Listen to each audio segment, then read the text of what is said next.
57 in the Workbook of A Course in Miracles. We're reviewing 5 ideas for the day, lessons 31 through 35. Maybe a couple of quotes from other parts of the course, one in the workbook and one in the text, will help reinforce the ideas in this set of lessons. Let's go to lesson 284. I can elect to change all thoughts that hurt. And it says here, loss is not loss when properly perceived. Pain is impossible. There is no grief with any cause at all, and suffering of any kind is nothing but a dream. This is the truth. At first, now here's what I want to emphasize is what a process this is understanding that it's our thoughts alone that hurt us. Because once we recognize that, we'll recognize that it's our thoughts alone that will help us and save us. So he's saying that this thought, I can elect to change all thoughts that hurt, is the truth, at first to be said and then repeated many times, and next to be accepted as but partly true with many reservations, and then to be considered seriously more and more, and finally accepted as the truth. I can elect to change all thoughts that hurt.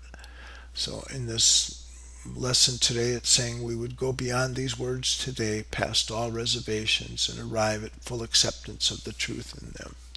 So it's an idea of a process that we just have to begin to practice, and that we need to say it to ourselves over and over again, and slowly acceptance comes. Another part of the course in chapter 21 might also be helpful is understanding that the power of our wanting.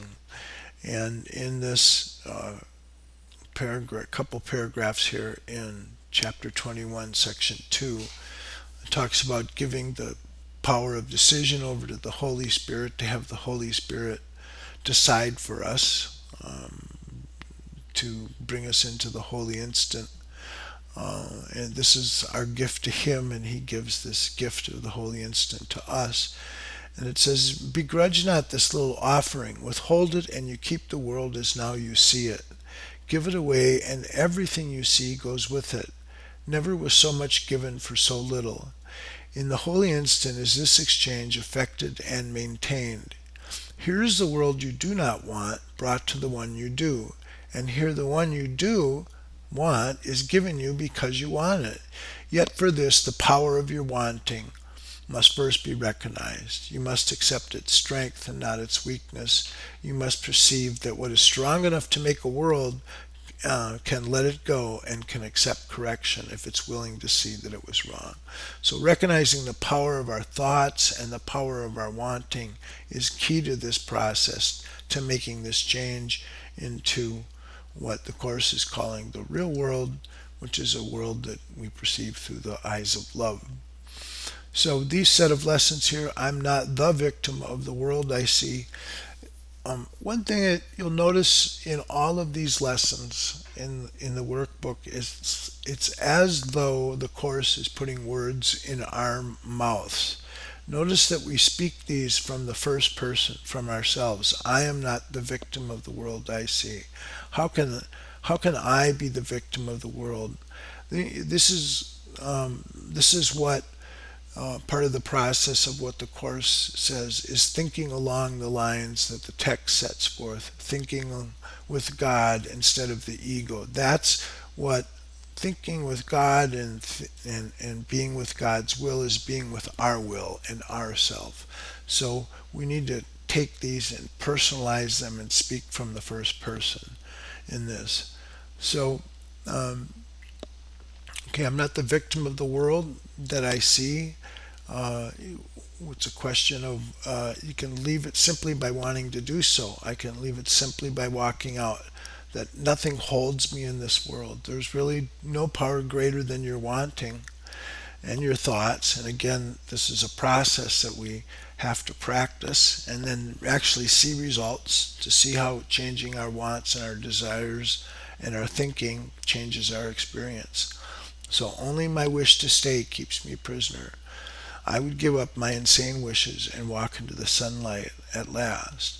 Well, we're not a victim of the world that we see because we've invented that world. We made up this prison where it seems like our thoughts just come from nowhere, that our experiences are caused by something outside of us, by the world, by others.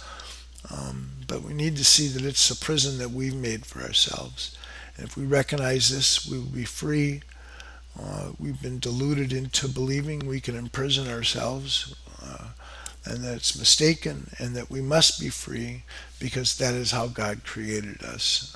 And we're where God would have us be, and not where we've held ourselves to be a prisoner. So we've invented the world we see, and therefore there's another way to look at the world. And so, since the purpose of the world is not to be a prison for us, it's a purpose where we find out the truth and to find out where that we are in fact free. So that's the other way of looking at the world. We see everything upside down. Our thoughts are the opposite of the truth because we see the world as a prison where things just happen to us. That's the sense of not being free, rather than it being a decision of our wanting. It must be then that the world is really a place where we can be set free. And I would look upon the world as it is and see it as a place where the Son of God, that's us, that's who we really are, finds his freedom. So, what is the content of that world? Well, it's a world of peace. You can't be in peace if you're in conflict with the world that surrounds you. Um, you can't be at peace if you're imprisoned. So, when I see the world as a place of freedom, I realize that it reflects the laws of God instead of the rules I made up for it to obey. And I will understand that peace, not war, abides in it. And I will perceive that peace also abides in the hearts of all who share this place with me. So we begin to see the inner as the outer, and and its content is peace. And so the last one for today is, my mind is part of God's. I am very holy.